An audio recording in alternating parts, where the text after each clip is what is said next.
Selamat siang semuanya, kami dari kelompok Velocity.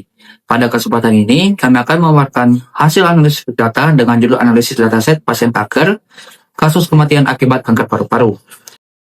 Dataset yang kami gunakan bersumber dari Kaggle dengan nama Successor Mortality Database P2, yang berisi lebih dari 3 juta baris data pasien.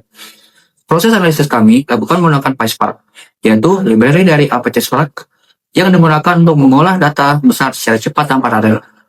Dalam proyek ini, kami menerapkan sebagian besar tahapan metodologi big data, yaitu data collection dari Kaggle, data processing dan data analitik menggunakan PySpark, serta data visualization untuk menampilkan hasilnya. Penelitian kami dilakukan melalui 4 pendekatan analitik utama, yaitu deskriptif, diagnostik, prediktif, dan perspektif analitik. Tujuannya adalah memahami pola pasien, mencari faktor risiko utama, memprediksi peluang hidup, serta memberikan rekomendasi penjagaan kanker paru-paru.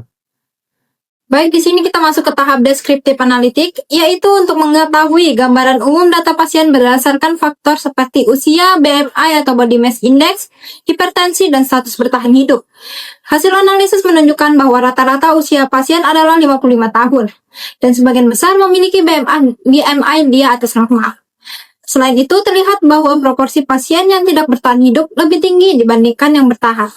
Visualisasi histogram menunjukkan kelompok usia 50 hingga 70 tahun juga merupakan yang paling banyak mengalami kanker paru. Tahapan ini menjawab pertanyaan apa yang terjadi dengan menggambarkan kondisi umum berdasarkan data yang tersedia. Tahap selanjutnya yaitu diagnostik analitik, yaitu kami melakukan analisis korelasi antara variabel numerik seperti BMI, kolesterol, hipertensi, asma, dan sirosis. Dari hasil koleksi HeadMed terlihat adanya hubungan kuat antara BMI dan kolesterol dengan nilai korelasi yaitu 0,62. Selain itu, terdapat hubungan positif antara hipertensi dan kolesterol, yang berarti peningkatan salah satu faktor dapat memperburuk kondisi pasien. Tahap ini menjawab pertanyaan mengapa hal itu terjadi, yaitu karena faktor seperti berat badan berlebihan, kolesterol tinggi, dan tekanan darah selalu mempengaruhi tingkat resiko kanker paru-paru. Tahap selanjutnya adalah prediktif analitik yang bertujuan untuk memprediksi peluang hidup pasien kanker paru-paru berdasarkan data kesehatan. Kami membangun model prediksi menggunakan algoritma random forest classifier di SpyPark. Model ini mampu mencapai akurasi sebesar 87% yang menunjukkan performa prediksi cukup baik. Hasil dari fitur important, 3 faktor paling berpengaruh terhadap peluang hidup pasien adalah BMI, hipertensi, dan kolesterol. Tahapan ini memanfaatkan pola data untuk memperkirakan peluang hidup pasien di masa depan. Tahap preskriptif analitik.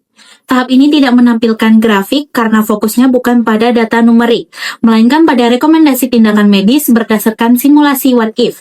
Misalnya, jika pasien menurunkan BMI dan mengontrol tekanan darah, maka peluang hidup dapat meningkat hingga 4%. Dengan demikian, tahap ini lebih berfokus pada tindakan nyata yang dapat dilakukan untuk meningkatkan peluang hidup pasien. Sebagai kesimpulan, melalui 4 tahapan Big Data Analitik, kami tidak hanya memahami kondisi pasien, tetapi juga menemukan faktor utama yang mempengaruhi peluang hidup, serta memberikan rekomendasi medis yang dapat membantu upaya pencegahan dan pengendalian kanker paru-paru. Sekian presentasi dari kami. Terima kasih.